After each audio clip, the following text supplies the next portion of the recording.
naman natin grabe ang dinanas ng Cebu, di ba? Alam natin na yung dumating na dilubyo sa bansa natin ngayon dahil sa mga korupsyon, dahil sa mga flood control na palpak na pinapaimbestigahan ng ating mahal na Pangulo ngayon. Pero kakibat nun mga kababayan sa isang banda, no? Ito pong si PBBM ay nagdeklara agad ng state of calamity para sa agaran tulong ng bagong Pilipinas, para sa bagong Pilipinas mga kababayan. 'Di ba?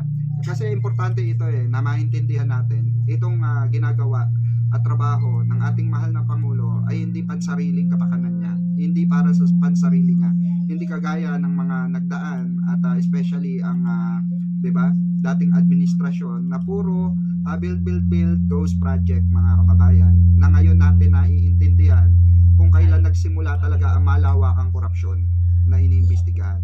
Kaya po ang ating mahal na Pangulo ay nagtatrabaho, tinatrabaho ang dapat trabahuhin. Hindi po naglulustay ng kaban ng bayan para lamang sa pansariling kapakanan. Hindi naglulustay ng kaban ng bayan para lamang po sa sariling kapritsyuhan na kagaya ng ginagawa ni BP Sara nila na panay ang lamyerda, 'di ba? Sa kasalukuyan mga kababayan, 'di ba? Alam natin 'yan. Kasagsagan ng bagyo, nasaan ang vice presidente nila? Nandoon naglalamyerda, 'di ba?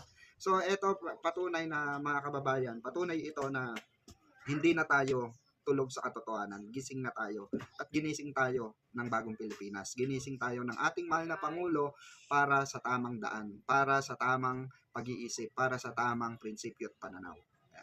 God bless Philippines at maraming salamat mahal na Pangulo sa iyong pagtatrabaho, sa lahat ng efforts mo dahil alam mo kung paano gampanan ang trabaho ng isang presidente. President Marcos has declared a state of national calamity following the onslaught of Typhoon Tino. This is also an anticipation of the entry of another possible super typhoon. Marcos made the announcement after leading a briefing at the NDRRMC headquarters in Camp Aguinaldo, Quezon City.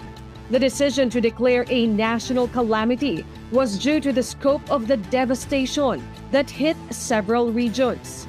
Under a state of national calamity, the president says the government will have quicker access to emergency funds without having to go through the usual procedures.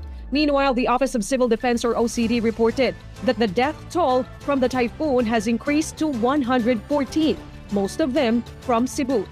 Among the fatalities were the 6 crew members of an ill-fated Philippine Air Force helicopter. The aircraft crashed in Agusan del Sur while on a rescue mission during the onslaught of the typhoon.